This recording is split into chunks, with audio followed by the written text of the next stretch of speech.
البلد نام، پہلی ہی آیت لا اقسم بہذا البلد کے لفظ البلد کو اس کا نام قرار دیا گیا ہے۔ زمانہ نزول، اس کا مضمون اور انداز بیان مکہ معظمہ کے ابتدائی دور کی صورتوں کا سا ہے، مگر ایک اشارہ اس میں ایسا موجود ہے جو پتہ دیتا ہے کہ اس کے نزول کا زمانہ وہ تھا جب کفار مکہ رسول اللہ صلی اللہ علیہ وسلم کی دشمنی پر تل گئے تھے اور آپ کے خلاف ہر ظلم و زیادتی کو انہوں نے اپنے لیے حلال کر لیا تھا۔ موضوع اور مضمون، اس سورے میں ایک بہت بڑے مضمون کو چند مختصر جملوں میں سمیٹ دیا گیا ہے، اور یہ قرآن کا کمال اعجاز ہے کہ ایک پورا نظریہ حیات جسے مشکل سے ایک ضخیم کتاب میں بیان کیا جا سکتا تھا، اس چھوٹی سی سورت کے چھوٹے چھوٹے فقروں میں نہایت مؤثر طریقے سے بیان کر دیا گیا ہے۔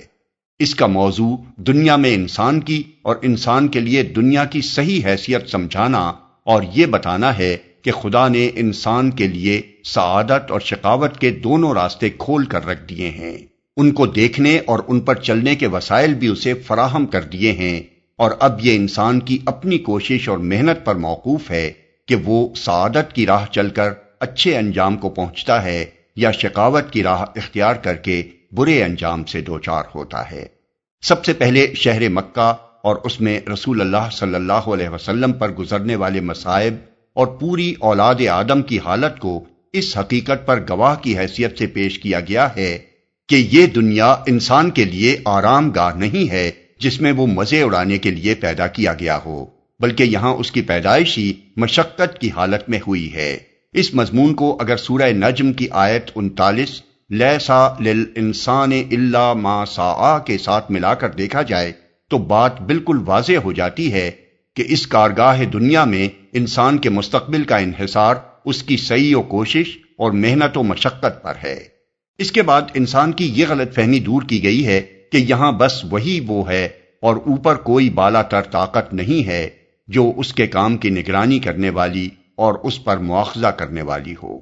پھر انسان کے بہت سے جاہلانہ اخلاقی تصورات میں سے ایک چیز کو بطور مثال لے کر بتایا گیا ہے کہ دنیا میں اس نے بڑائی اور فضیلت کے کیسے غلط معیار تجویز کر رکھے ہیں۔ جو شخص اپنی کبریائی کی نمائش کے لیے ڈھیروں مال لٹاتا ہے، وہ خود بھی اپنی ان شاہ خرچیوں پر فخر کرتا ہے اور لوگ بھی اسے خوب داد دیتے ہیں، حالانکہ جو ہستی اس کے کام کی نگرانی کر رہی ہے وہ یہ دیکھتی ہے کہ اس نے یہ مال کن طریقوں سے حاصل کیا اور کن راستوں میں کس نیت اور کن اغراض کے لیے خرچ کیا۔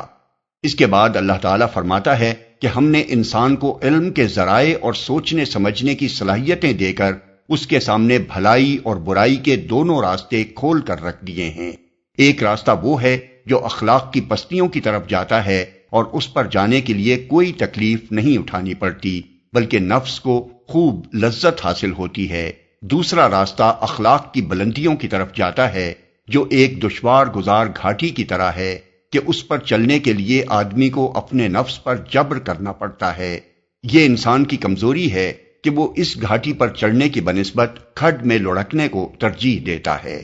پھر اللہ تعالیٰ نے بتایا ہے کہ وہ گھاٹی کیا ہے جس سے گزر کر آدمی بلندیوں کی طرف جا سکتا ہے۔ وہ یہ ہے کہ ریا اور فخر اور نمائش کے خرچ چھوڑ کر آدمی اپنا مال یتیموں اور مسکینوں کی مدد پر خرچ کرے، اللہ اور اس کے دین پر ایمان لائے اور ایمان لانے والوں کے گروہ میں شامل ہو کر ایک ایسے معاشرے کی تشکیل میں حصہ لے جو صبر کے ساتھ حق پرستی کے تقاضوں کو پورا کرنے والا اور خلق پر رحم کھانے والا ہو۔ اس راستے پر چلنے والوں کا انجام یہ ہے کہ آدمی اللہ کی رحمتوں کا مستحق ہو، اور اس کے برعکس دوسرا راستہ اختیار کرنے والوں کا انجام دوزخ کی آگ ہے جس سے نکلنے کے سارے دروازے بند ہیں۔